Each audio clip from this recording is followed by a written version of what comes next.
ये कहानी है रिक की, जो 30 साल की उम्र में अपने एडवेंचरर बनने के सपने को पूरा करने निकला था। उसके अंदर की काबिलियत और जज्बे को पहचान कर पिछले 2 साल से दुनिया के सबसे खतरनाक फाइटर्स की टीम ने उसे अपने साथ ट्रेनिंग दी और फाइनली रिक सबसे लोएस्ट लेवल का एडवेंचरर बन गया।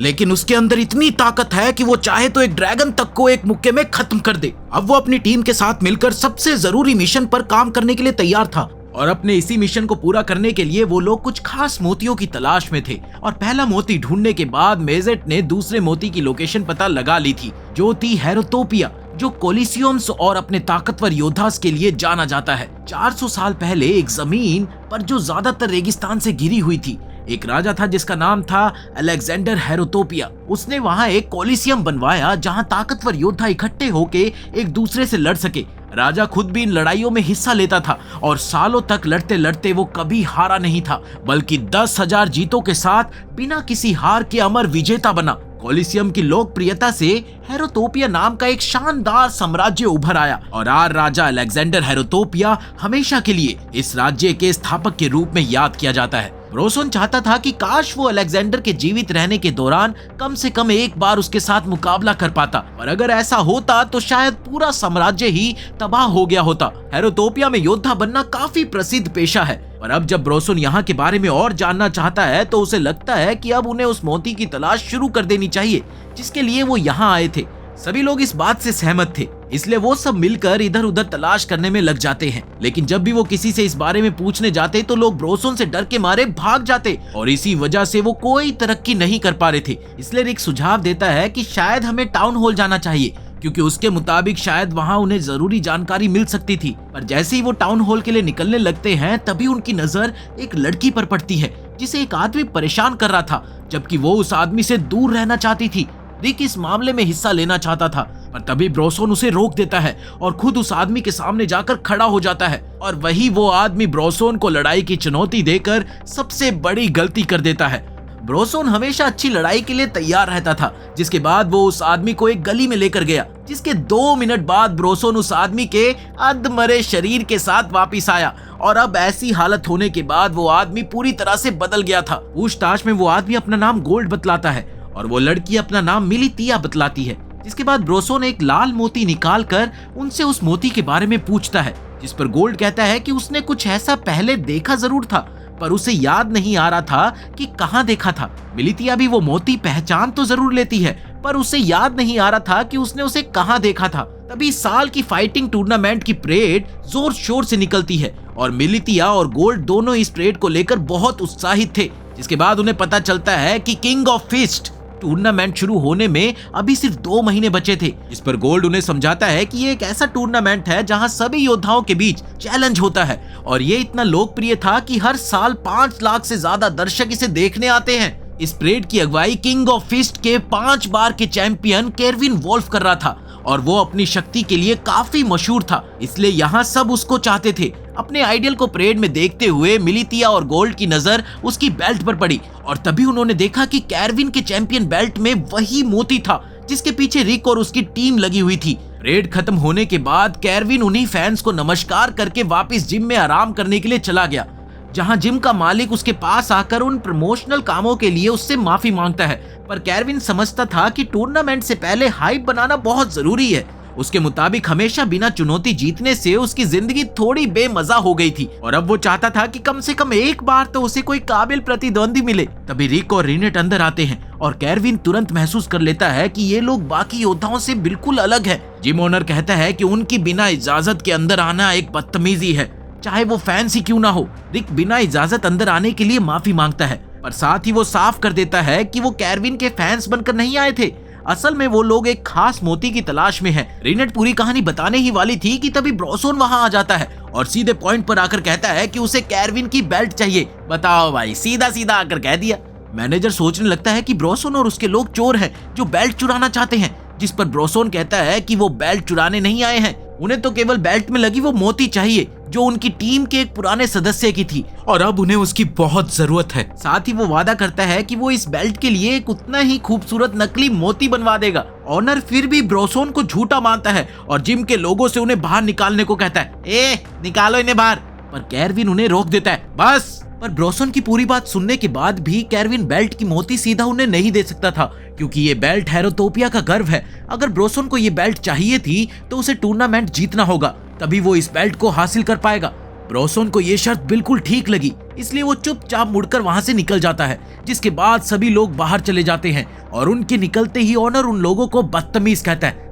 बदतमीज कहीं के। पर केरविन का कहना था कि अगर उन्होंने उन लोगों को बाहर निकालने की कोशिश की होती तो जिम के सभी लोग मर जाते। ये सुनकर ओनर का पसीना छूट जाता है। उसे अंदाजा तो था कि वो लोग आम नहीं थे, पर वो इतने ताकतवर होंगे वो सोच भी नहीं सकता था। केरविन कहता है कि उस मेड रीनेट की चाल ढाल से वो अंदाजा लगा सकता है। इसी बीच बाहर ब्रोसन रिक और रीनेट से कहता है कि उन सबको टूर्नामेंट में लड़ने के लिए दाखिला लेना चाहिए, ताकि वो सही तरीके से बेल्ट जीत सके। टूर्नामेंट में शामिल होने के लिए पहले ईस्ट और वेस्ट साइड पर पहला टेस्ट पास करना होगा, फिर उन सबका आपस में एक और मुकाबला होगा और तब जाकर वो टूर्नामेंट में विशेष रूप से शामिल हो सकते हैं। ब्रोसन कहता है कि वो ईस्टर्न गेट से अप्लाई करेगा, जबकि रिक और रीनेट वेस्टर्न गेट से अप्लाई करेंगे। इस तरह वो तीनों अलग अलग ब्रैकेट में होंगे। रिक और रीनेट को तो ये प्लान ठीक लगता है, पर वो ये पूछते हैं कि क्या ब्रोसन अकेले शहर में घूम लेगा, जिस पर ब्रोसन कहता है कि उन्हें चिंता नहीं करनी चाहिए, क्योंकि उसने गोल्ड को गाइड बनाने के लिए तैयार कर लिया था। प्रारंभिक में दाखिला लेने के लिए रिक और रीनेट को पहले एक परीक्षा से गुजरना था,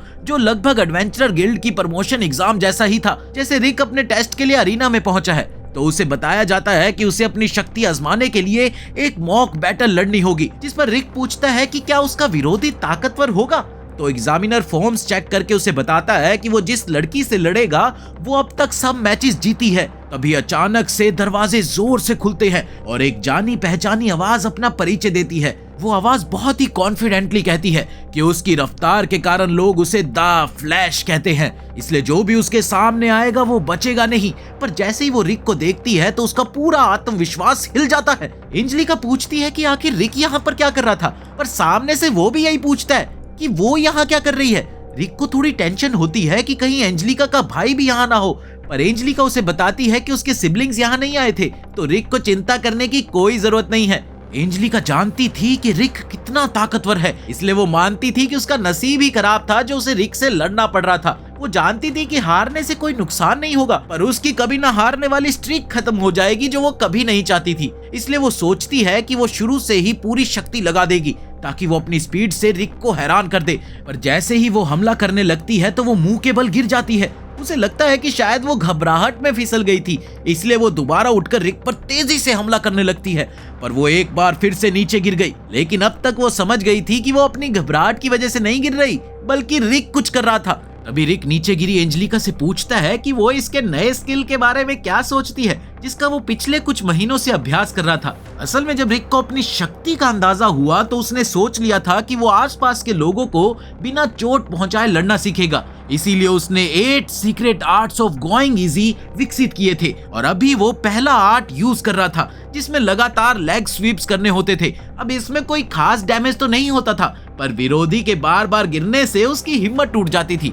चाहे रिक सिर्फ पैर से लात मार रहा था, पर वो इतनी तेजी से कर रहा था कि एंजेलिका अपनी स्पीड के बावजूद भी उन्हें देख नहीं पा रही थी। ये करना इतना आसान नहीं था, पर एंजेलिका रिक से सब उम्मीद कर सकती थी, इसलिए वो सोचती थी कि रिक से दूर रहना ही बेहतर होगा भाई। पर जैसे ही वो पीछे जाती तो उसके पैर फिर से फिसल जाते, लेकिन वो अब भी हार मानने को तैयार नहीं थी। और ये देखकर रिक उसकी हिम्मत से प्रभावित होकर कहता है कि अब वो अपनी पूरी ताकत से लड़ेगा। पर जैसे ही वो ये कहता है एंजेलिका तुरंत ही गिव अप कर देती है, क्योंकि वो बेवकूफ नहीं थी। और ये सुनकर रिक थोड़ा निराश हो जाता है कि ये सब इतनी जल्दी खत्म हो गया, लेकिन उसकी जीत का मतलब ये था कि अब वो टूर्नामेंट में हिस्सा ले सकता है। तभी एंजेलिका रिक से दोबारा पूछती है कि आखिर वो यहाँ पर क्यों आया है, और ये कहते ही वो रोने लग जाती है। ये देखकर रिक डर गया था कि रीनेट कहीं कुछ गलत ना समझ ले, इसलिए वो कहता है कि उन सभी को कहीं खाना खाने जाना चाहिए। जिसके बाद वो सब एक रेस्टोरेंट में गए, जहाँ उन्हें पता चला कि ये रेस्टोरेंट मिलितिया के माता पिता का है, और उसने खुशी खुशी रिक और रीनेट को कुछ फ्री खाना दिलवा दिया। रिक ने उसका शुक्रिया अदा किया। शुक्रिया। और उनके जाने से पहले मिलितिया उनसे ब्रोसन के बारे में पूछती है, सुनो ब्रोसन कहाँ पर है? जिस पर रिक ने उसे बताया कि ब्रोसन ने शहर के ईस्टर्न साइड पर रजिस्ट्रेशन किया था, तो अभी उनकी मुलाकात होना काफी मुश्किल थी। पर तभी एंजेलिका एक बार फिर पूछती है कि आखिर रिक यहाँ पर आया क्यों है, जिस पर रिक ने उसे बताया कि वो टूर्नामेंट जीतने का सोच रहा है। ये सुनकर एंजेलिका हैरान थी कि वो इतना कैजुअली टूर्नामेंट जीतने की बात कैसे कर सकता है। जिसके बाद रिक एंजेलिका से पूछता है कि आखिर वो क्यों यहाँ पर आई है, क्योंकि उसे लगता था कि एक नाइट अपनी तलवार को छोड़कर मुक्को से क्यों ही लड़ेगा। जिस पर एंजेलिका कहती है कि उसके अपने कारण है, और जब रिक उससे पूछता है कि क्या वो भी टूर्नामेंट में हिस्सा लेगी, तो एंजेलिका इस पर हामी भरती है और इससे मोटिवेट होकर रिक भी अपना सब कुछ डाल देने का वादा करता है। पर इधर एंजेलिका को लग रहा था कि रिक अगले साल पार्ट लेगा, तो एंजेलिका ने रिक को समझाया कि टूर्नामेंट में लड़ने के लिए प्री क्वालिफायर्स के 40 मैच जीतने होंगे और अक्सर लोग हर महीने सिर्फ 10 मैचेस ही कर पाते थे और टूर्नामेंट शुरू होने में बस एक हफ्ता बाकी है, तो एक हफ्ते में 40 मैचेस कैसे जीतेगा वो। पर रिक का कहना था कि उसने पहले ही अगले 4 दिन के लिए हर रोज 10 मैचेस फिक्स करा दिए हैं। अगले दिन रिक अपने पहले विरोधी ग्रिड से लड़ने पहुंचा, जहां कोऑर्डिनेटर ने उसे चेतावनी दी कि ग्रिड के बारे में ये अफवाह है कि वो चीटिंग के लिए छुपा हुआ हथियार इस्तेमाल करता है। और जब एरिना में रिक अपने सामने ग्रिड को देखता है तो उसे वो बहुत अजीब लगता है, पर उसे कोई हथियार नहीं दिखाई देता, इसीलिए रिक बेफिक्र था। और मैच शुरू होते ही ग्रिड अपने जूते से एक इम्पैक्ट स्टोन निकालता है और इससे उसके मुक्के की ताकत कई गुना बढ़ जाती है। और जैसे ही वो रिक को मुक्का मारता है तो धूल का एक बादल उठता है, पर जैसे ही धूल बैठती तो सिर्फ ग्रिड के 2 नई कोहनी निकल आई थी, यानी वो खुद ही जख्मी हो गया था। इधर ग्रिड समझ नहीं पा रहा था कि आखिर हुआ क्या है, क्योंकि आमतौर पर वो पत्थरों को तोड़ सकता था, पर आज रिक पर उसका कोई असर ही नहीं हुआ। इसके बाद रिक ने अपनी गोइंग इजी टेक्निक का इस्तेमाल करके बिना जानलेवा चोट पहुंचाए उसे गिरा दिया। ये देखकर सब हैरान थे और इस तरह रिक का पहला मैच खत्म हो गया। रिक और रिनेट बाद में एंजेलिका का एक मैच देखने के लिए पहुंचे, जहां एंजेलिका ने अपनी फुर्ती की मदद से अपने ओपोनेंट को जबरदस्त लात दे मारी, जिससे वो दीवार में जाकर लगा। और मैच के बाद रिक और रिनेट उसे बधाई देने के लिए गए, क्योंकि उसने 40 मैचेस पूरे कर लिए थे, मतलब वो टूर्नामेंट के लिए क्वालिफाई कर गई थी। और एंजेलिका के इस सफल प्रयास से रिक और मोटिवेट हो गया, पर एंजेलिका अभी भी समझ नहीं पाई थी कि आखिर रिक 4 दिन में 40 मैचेस कैसे लड़ पाएगा। और एंजेलिका का कहना था कि एक वेन्यू पर एक दिन में सिर्फ एक ही मैच खेल सकते हैं, जबकि पूरे शहर में 10 से ज्यादा वेन्यू थे, जिनमें से कई तो भाई 100 किलोमीटर तक दूर थे। इतना सफर करके टाइम पर पहुंचना नामुमकिन था। पर रिक उसे बीच में ही रोक देता है, क्योंकि उसे ग्रीन हिल वैल्यू पर अगला मैच खेलना था, जिस पर एंजेलिका चीख कर कहती है, क्या ग्रीन हिल? वो यहाँ से 30 किलोमीटर दूर है और घोड़ा गाड़ी से वहाँ पर टाइम पर पहुँचना मुश्किल था। पर रिक ने तो कभी गाड़ी लेने की बात करी ही नहीं, क्योंकि वो तो भाग कर जाने वाला था। एंजेलिका को ये सब पागलपन लग रहा था, पर रिक एक कदम लेते ही धूल का बादल छोड़कर गायब हो गया। तभी रिनेट एंजेलिका से पूछती है कि क्या वो रिक का अगला मैच देखने चलेगी, जिस पर एंजेलिका का कहना था कि चलूंगी तो जरूर, पर मैं रिक की स्पीड को मैच कैसे कर पाऊंगी। लेकिन रिनेट के लिए काम मुश्किल नहीं था। एंजेलिका को ये एहसास हो गया था कि उसके साथ कुछ गलत होने वाला है, और उसके हाँ या ना कहने से पहले ही रिनेट ने उसे उठाकर छतों से कूदना शुरू कर दिया। एंजेलिका पूरे रास्ते चिल्लाती रही, पर रिनेट को रास्ते पर चलना बिल्कुल पसंद नहीं था। आखिर में एंजेलिका पहुंच तो गई थी, पर वो इतनी उल्टी कर रही थी कि वो मैच ही नहीं देख पाई। इधर रिक कहता है कि उसे इस मैच में अपने नॉन लेथल टेक्निक पहले से और अच्छी तरह इस्तेमाल करनी होगी, पर अभी के लिए उसे अगले वेन्यू पर पहुंचना था, और इसीलिए वो फिर से दौड़कर निकल गया। इधर एंजेलिका दोबारा छतों से उछलते कूदते हुए जाने से डर रही थी, पर रिनेट फिर से उसे उठाकर निकल गई। उधर रिक आसानी से शहर भर के मैचेस जीतता चला गया, और आखिर 4 दिन के बाद रिक अपने 40 मैचेस जीतकर टूर्नामेंट के लिए क्वालिफाई कर गया। और अब नेक्स्ट स्टेप था लीग फेस। इधर एंजेलिका खुश थी कि वो रिक के ब्रैकेट में नहीं है, इसीलिए उसे फिलहाल रिक से लड़ना नहीं पड़ेगा। तभी रिनेट उससे पूछती है कि क्या वो इस टूर्नामेंट को जीतना चाहती है, जिस पर एंजेलिका कहती है, हाँ क्यों नहीं, जीतने ही आई हूँ। पर अब जब रिक और ब्रोसोन दोनों ही पार्ट ले रहे थे तो उसकी जीत के चांसेस तो 0 थे। बाकी ब्रोसोन से वो कभी मिली नहीं थी, तो उसे पता ही नहीं था कि वो कितना ताकतवर है। पर रिनेट उसे बताती है कि वो रिक का उस्ताद है, जिसका मतलब था कि ब्रोसोन और भी ज्यादा खतरनाक है। इस हालत में उसका जीतना तो नामुमकिन था, पर एंजेलिका के लिए शायद टूर्नामेंट में हिस्सा लेना भी किसी काम आएगा। शायद वो जिस आदमी से छुटकारा चाहती थी वो हो जाए। ये सुनते ही रिनेट उससे पूछती है कि वो किसके बारे में बात कर रही है, पर एंजेलिका तुरंत ही बात पलटते हुए उससे पूछती है कि रिक कहाँ गया, जिस पर रिनेट उसे बताती है कि रिक 600 किलोमीटर की हल्की पुल्की जॉगिंग पर गया है। पर अब एंजेलिका को रिक की अजीब हरकतों पर कोई हैरानी नहीं हो रही थी, इसीलिए वो पूछती है कि रिनेट कैसे रिक के साथ हमेशा रह लेती है, जिस पर रिनेट कहती है कि उसे कभी भी दिक्कत नहीं हुई, बल्कि उसे तो मजा आता है। पर एंजेलिका का कहना था कि लोग सोचेंगे कि तुम दोनों लवर्स हो, पर रिनेट को इससे कोई एतराज नहीं था, क्योंकि वो वैसे भी रिक को पसंद करती है। तभी एक आदमी आकर उन दोनों से रिक्वेस्ट करता है। इधर एंजेलिका सोचती है कि वो उन पर लाइन मार रहा है, पर असल में उसे अपनी दुकान पर पार्ट टाइम वर्कर्स चाहिए थे, क्योंकि उसकी दुकान पर स्टाफ कम था। कुछ देर बाद जब रिक जॉगिंग से लौटा तो स्नेप नाम का एक आदमी जो वेस्ट लीग का चेयरमैन भी था उससे मिलने पहुंचा।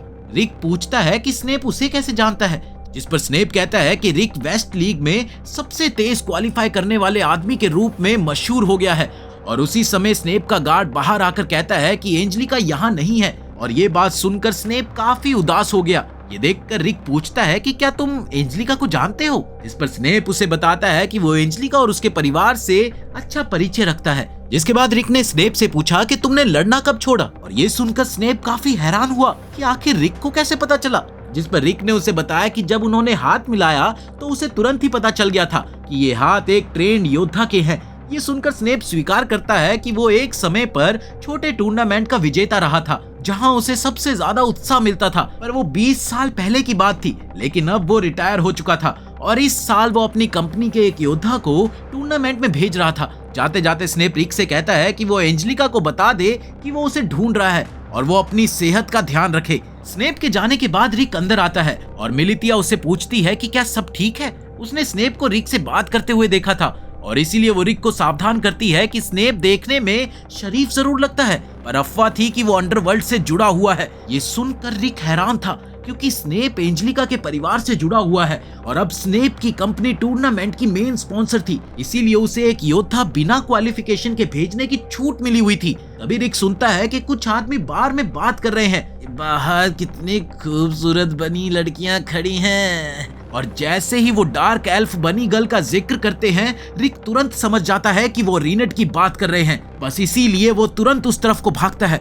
उधर वेस्ट लीग स्टेडियम के सामने एंजेलिका और रीनेट एडवर्टाइजिंग बनी गर्ल्स के रूप में काम कर रही थी, पर वो ये काम अपनी मर्जी से नहीं कर रही थी। असल में वो उस आदमी को ना नहीं कर पाई थी और रीनेट सिर्फ इसलिए वो कर रही थी क्योंकि एंजेलिका ने हाँ कर दी थी। ये काम ठीक तो था, पर कुछ शराबी बदतमीज उन्हें परेशान कर रहे थे। ठीक है। पर जैसे ही एक आदमी एंजेलिका के सीने को छूने की कोशिश करता है, तभी एंजेलिका ने उसे पीट दिया। और जब वो उस आदमी को पीट रही थी तभी रिक भी वहां पहुंच गया और वो एंजेलिका को बनी ड्रेस में देखकर हैरान हो गया था। ये देखकर एंजेलिका शर्मिंदा होकर कहती है कि वो बस मदद कर रही थी, पर रिक का पूरा ध्यान सिर्फ रीनेट पर था और उन दोनों के बीच एंजेलिका खड़ी थी। उधर कैरविन का कोच न्यूज़पेपर पढ़ रहा था जहां उसने ब्रोसोन के बारे में पढ़ा जिसने 2 दिन में ही सारे मैचेस क्वालिफाई कर लिए थे। और इधर रिक और ब्रोसोन के बारे में जानकर कैरविन इस साल की लड़ाई के लिए बहुत उत्साहित था। और ये सब देखकर कोच को याद आता है जब वो टैलेंट ढूंढने के लिए एक खस्ता शहर में गया था जहां उसने कैरविन को एक गैंग को धूल चटाते हुए देखा था। उस वक्त पर कैरविन को स्लम का भूखा भेड़िया कहा जाता था। और उसकी काबिलियत को ही देखकर कोच ने उसे हेरोटोपिया आने का ऑफर दिया था जहां वो अपनी शक्तियों से सब हासिल कर सकता था और जिसके लिए कैरविन ने तुरंत हाँ कर दी थी। और अब 6 साल हो गए थे पर कैरविन के चेहरे पर अब भी वही उत्साह था। अगले दिन लीग शुरू होने वाले थे जहां हर ब्लॉक से सिर्फ एक ही फाइटर फाइनल टूर्नामेंट में जा सकता था, तो इसमें कांटे की टक्कर होने वाली थी। ब्लॉक ए की पहली लड़ाई एंजेलिका और हेलन के बीच में थी जिसमें एंजेलिका हर बार की तरह ज्यादा कोशिश कर रही थी और अंत में वो जीत भी गई। ये पर तब तक वो बहुत ज्यादा थक गई थी। अब अगला मैच रिक का था जहां उसके विरोधी ने अपने स्पेशल मूव का इस्तेमाल किया, पर रिक ने उसके गले पर हल्का सा चॉप करके उसे नीचे गिरा दिया। बाकी मैचेस भी कुछ ऐसे ही खत्म हुए। जहां एंजेलिका ने मुश्किल से अपने मैच जीते थे, वहीं रिक सबको आसानी से हराते हुए आगे बढ़ गया। अब तक एंजेलिका लगातार जीत रही थी, पर अगर उसे टूर्नामेंट में आना था तो वो एक भी मैच हार नहीं सकती और इसीलिए रिक उसे मोटिवेट कर रहा था। पर जैसे ही वो उसे अगले मैच के लिए टिप देने जाता है तो एंजेलिका उसकी बात सुनने से पहले ही चली जाती है। और अब एंजेलिका का अगला मैच टैंक से था जो एंजेलिका के हमलों को आसानी से झेल रहा था और इसीलिए एंजेलिका उस पर वाटर प्रिजन और बिजली से हमला करती है, पर वो आदमी फिर भी वहीं खड़ा रहा। इसके बाद वो एंजेलिका को परेशान करने के लिए उससे पूछता है, क्या हुआ मैडम, थक गई क्या? जिसके तुरंत बाद एंजेलिका ब्लिंक स्टेप से उस पर हमला करने जाती है, पर तब तक उसका स्टेमिना खत्म हो गया था जिसके चलते वो बेहोश हो गई। मैच के बाद एक डॉक्टर ने अपने हीलिंग मैजिक की मदद से एंजेलिका को बिल्कुल पहले जैसा कर दिया। जहां से निकलने के बाद रिक ने उसे कहा कि वो लड़ाई में बहुत जल्दबाजी कर रही है और ये सच था कि उसका विरोधी ताकतवर जरूर था, पर अगर वो स्ट्रेटेजी बदलती तो शायद वो जीत सकती थी। लेकिन एंजेलिका ये सब सुनना नहीं चाहती थी और रिक उसका पीछा करता रहा क्योंकि वो जानना चाहता था कि एंजेलिका इतनी परेशान क्यों है। और आखिरकार एंजेलिका इस बात को मान ही लेती है, जिसके बाद उसने अपनी कहानी सुनाई। असल में उसके माता पिता की मृत्यु के बाद उसके और उसके भाइयों के ऊपर डायरम्यूट स्टेट की जिम्मेदारी आ गई थी और उस समय वो सभी काफी छोटे थे और जल्द ही उन्हें पैसों की भी तंगी होने लगी थी। इसलिए उनके दादा ने स्नेप से एक डील करी जिसमें उन्होंने पैसों के बदले एंजेलिका और स्नेप की सगाई करा दी। जिसके बाद एंजेलिका और उसके भाइयों ने इस सगाई को तोड़ने के लिए बहुत कोशिश करी, पर तब तक बहुत देर हो चुकी थी। और जब एंजेलिका ने स्नेप के बारे में जानकारी निकाली तो उसे पता चला कि स्नेप अब इस टूर्नामेंट का स्पॉन्सर बन गया है। तभी उन्हें पास के एक बार से शोर सुनाई दिया और जब वो वहां पर पहुंचे तो उन्होंने देखा कि जिस आदमी ने एंजेलिका को हराया था वो एक लिजर्ड जैसे दिखने वाले आदमी से वेट्रेस को छोड़ने के लिए बहस कर रहा था। और वो लिजर्ड इसके लिए तैयार नहीं था, इसलिए टैंक ने उस पर हमला करने की कोशिश करी, पर लिजर्ड ने टैंक के हमले को रोकते हुए उस पर ही उल्टा हमला कर दिया। जिसके बाद वो वापस से उस वेट्रेस को परेशान करने लग गया और ये देखते ही एंजेलिका उसे रोकने के लिए बीच में कूद गई, पर वो जानती थी कि वो गई जैसे शक्तिशाली विरोधी को नहीं हरा सकती थी।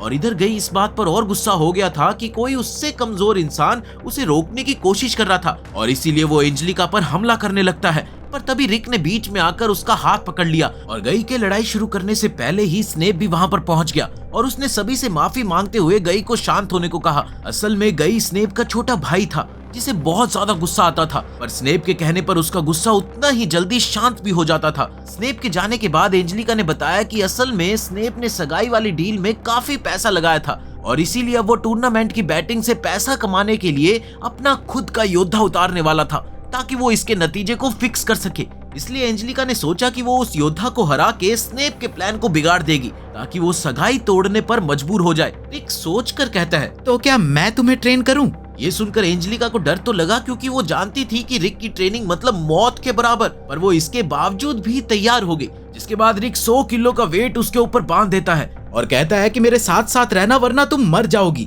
जिस पर एंजेलिका पूछती है ये कैसी ट्रेनिंग है, पर रिक उसे कुछ नहीं बताता और वो रस्सी से एंजेलिका को बांधकर तेज दौड़ना शुरू कर देता है। असल में ये बेबी बर्ड रनिंग थी जिसमें तुम्हारे पास तेज चलने के अलावा और कोई चारा नहीं था, वरना वो 100% मारी जाएगी। जिस पर रिक उसे बताता है कि एंजेलिका की एक्सेलरेशन काफी अच्छी है पर उसकी मूवमेंट स्टेबल नहीं थी। थोड़ी देर बाद एंजेलिका को ब्रेक चाहिए था, पर तभी रिक ने उसे बताया कि अभी उसे 6 घंटे और दौड़ना है, 6 घंटे और आखिरकार 6 घंटे बाद एंजेलिका जिंदा तो थी पर उसे विश्वास नहीं हो रहा था। जिस पर रिक ने उसे बताया कि जब वो खुद ये ट्रेनिंग रीनेट के साथ कर रहा था तो वो सीधा बेहोश हो गया था जिसमें वो 3 बार मरा था। लेकिन एंजेलिका ने फर्स्ट सेशन पार कर लिया था, पर अभी सिर्फ मॉर्निंग सेशन खत्म हुआ था और 1 घंटे के ब्रेक के बाद आफ्टरनून सेशन होगा।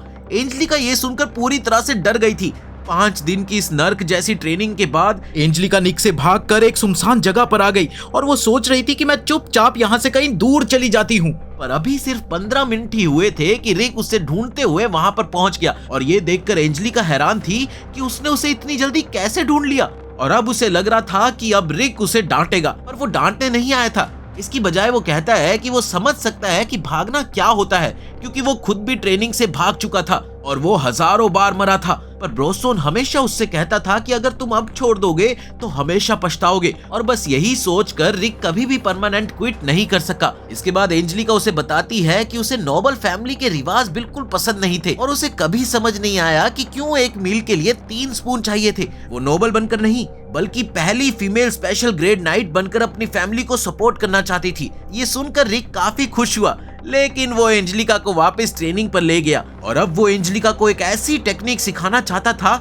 जिससे उसके हाथ तलवार जितने तेज हो जाए। एंजेलिका ये सुनकर हैरान थी, पर रिक उसे बताता है कि उसे ये टेक्निक रीनेट ने सिखाई। अब कुछ समय बाद एंजेलिका का नेक्स्ट मैच हुआ जहां ट्रेनिंग के बाद वो काफी थकी हुई थी और वहीं उसका विरोधी काफी हट्टा कट्टा आदमी था। पर अब वो पहले की तरह जल्दबाजी नहीं करने वाली थी और इस बार उसने एक ही जोर का वार किया जिससे उसका विरोधी नीचे गिर गया और वो मैच जीत गई। पर उसे काबू में रखना काफी मुश्किल था और मैच के बाद एंजेलिका परेशान थी कि उसे याद नहीं था कि आखिर उसने क्या किया। पर रिक उसे शांत रहने को कहता है, शांत शांत, क्योंकि वो मैच जीत गई थी। और इतने में गोल्ड वहां पर आकर ब्रोसोन की वापसी का ऐलान करता है, जिसके बाद सब बैठकर खाना खाते हैं। जहां मेजर पूछता है कि ब्रोसोन का क्या चल रहा है, जिस पर ब्रोसोन ने बताया कि वो और रिक टूर्नामेंट जीतकर बेल्ट से मोती निकालना चाहते हैं। अब ये सुनकर एलिस कहती है कि वो भी टूर्नामेंट में आना चाहती है, पर रिक जानता है कि वो पूरा साम्राज्य ही तबाह कर देगी। तभी ब्रोसोन एंजेलिका से कहता है कि मैंने सुना है कि तुम भी टूर्नामेंट में हिस्सा लेने वाली हो, जिस पर वो हामी भरती है और साथ ही वो बताती है कि रिक और रिनेट ने उसे मरने की हद तक ट्रेनिंग दी थी। आखिरकार टूर्नामेंट का दिन आ ही गया था और मैच पेयरिंग भी हो चुकी थी। इधर रिक ये देखकर खुश था कि उसे जल्दी ब्रोसोन से नहीं लड़ना पड़ेगा, पर तभी एंजेलिका कहती है कि मैच ब्रैकेट गई के फायदे के लिए बनाए गए थे ताकि गई को ब्रोसोन या केविन के फाइनल से पहले लड़ना ना पड़े, और स्नेप ऐसा इसलिए चाहता था ताकि वो गई पर बैटिंग का दाव लगाकर पैसे कमा सके, और वहीं एंजेलिका गई से जल्दी लड़कर उसका प्लान बिगाड़ना चाहती थी। पर गई ये सब फालतू बातें सुनकर बोर हो रहा था। और वहीं रिक और ब्रोसोन की मुलाकात रास्ते में केविन से हुई, जो उन्हें क्वालिफाई करने पर बधाई देता है। बधाई हो, तुम क्वालिफाई हो गए। इस पर ब्रोसोन उसे याद दिलाता है कि वो उसकी बेल्ट ले लेगा। पर इधर केविन खुश था क्योंकि उसे बहुत समय के बाद एक अच्छी लड़ाई करने को मिलने वाली थी। और ये सुनकर कोच को याद आता है कि कैसे उसने केविन को सिलेक्ट किया था जब उसका जिम भी कुछ खास मशहूर नहीं हुआ करता था। और अपनी पहली फाइट हारने के बाद से केविन ने ट्रेनिंग से चैंपियन बनने तक का रास्ता तय किया था, और अब वो 6 साल से लगातार चैंपियन था और आज भी उसमें वही उत्साह था। पहला मैच गई और हरमन का था, पर गई अभी भी बोर हो रहा था और ये देखकर हरमन को काफी बुरा लगता है और वो जोर से एक मुक्का मारता है, पर गई को उसके मुक्के का कोई असर नहीं होता। लेकिन इस मुक्के की वजह से गई चिढ़ जरूर गया था और वो हरमन पर मुक्का मारने का फैसला करता है, पर इस बार वो गलती से जमीन पर मुक्का मार देता है, जिसके बाद पूरे ग्राउंड में धूल के बादल बिखर जाते हैं और इन्हीं के चलते गई गलती से हरमन को बाहर फेंक देता है। ये सब देखकर वहां के लोग गई को अनबीटेबल समझने लगते हैं, पर इधर रिक को लगता है कि गई काफी अजीब है।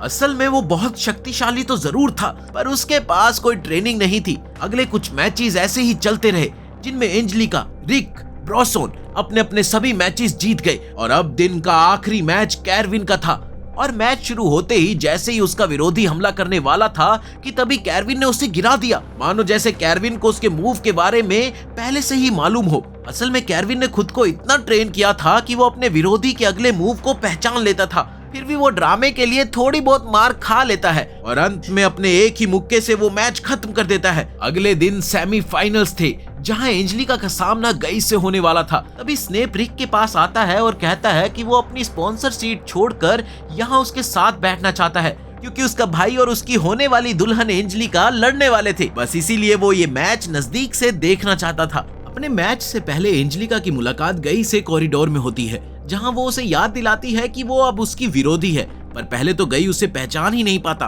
पर अगले ही सेकंड उसे याद आता है कि वो स्नेप की होने वाली दुल्हन है और स्नेप ने उसे पहले ही बोला था कि वो एंजेलिका को ज्यादा चोट ना पहुंचाए, जिसके जवाब में एंजेलिका बोलती है कि वो आज उसे अपनी मेहनत का असली परिणाम दिखाएगी। जिस पर गई हंसकर कहता है कि तुम्हारी सारी कोशिश बेकार है क्योंकि टैलेंट के सामने मेहनत का कोई फायदा नहीं था। थोड़ी देर बाद मैच शुरू होते ही एंजेलिका ने गई पर हमला करना शुरू कर दिया, पर उसकी किक्स गई के आर्मर पर कोई नुकसान नहीं पहुंचा पाते, इसलिए वो अपनी ट्रेनिंग का इस्तेमाल करने का फैसला करती है। जिसके बाद वो थ्रेड स्लैश टेक्निक का इस्तेमाल करती है जो रिनेट ने उसे सिखाई थी और अपनी इस टेक्निक से वो गई के आर्मर पर एक कट मारने में कामयाब हो गई, जिसका मतलब था कि वो अभी भी जीत सकती है। पर ये देखकर स्नेप हैरान था क्योंकि गई का आर्मर आज तक तलवार से भी नहीं कटा था। जिस पर रिक कहता है कि वो एंजेलिका को कम समझने की गलती बिल्कुल न करे। ये टेक्निक एंजेलिका ने बहुत मेहनत से सीखी थी। पहले तो उसे यकीन नहीं था कि वो कभी इसे सीख भी पाएगी, पर रिक और रिनेट के हौसला देने पर उसने ट्रेनिंग में पूरी जान लगा दी थी और अब वो गई को चोट पहुंचाने लगी थी, पर उसके लिए जीतना अभी भी मुश्किल था। इसके बाद गई फिर से धूल उठाकर एंजेलिका को सरप्राइज करने की कोशिश करता है, पर वो बच जाती है। जिसके बाद वो लगातार गई को स्लैश करती है और उधर स्नेप परेशान था क्योंकि वो जानता था कि अब गई क्या करेगा। तभी गई डस्ट क्लाउड के पीछे से हमला करके एंजेलिका को दीवार से टकरा देता है और अब वो खुद को थोड़ा सा भी नहीं रोकने वाला था। इसके बाद एंजेलिका अपनी फीट टेक्निक का इस्तेमाल करने की कोशिश करती है, पर गई इतना तेज था कि वो एंजेलिका के स्पेशल स्टेप्स की ही नकल करके उसे और जोर से मारता है। उधर स्नेप बताता है कि गई पैदाइशी योद्धा है। असल में गई स्नेप का सौतेला भाई था जिसे वो पहली बार तब मिला था जब वो खुद भी एक फाइटर था और उस वक्त गई सिर्फ 8 साल का था और एक मामूली से मैच के दौरान गई ने उसे इतना पीटा कि उसने फाइटिंग से ही संन्यास ले लिया था। वैसे ये तो है। और साथ ही उसने बताया कि उसने कभी मैच फिक्स नहीं किया था। असल में वो बस गई पर पैसा लगाता है क्योंकि उसे भरोसा है कि वही जीतेगा। अब गई सिर्फ एंजेलिका को मारकर मजे ले रहा था, उसे ये सब बेकार लग रहा था।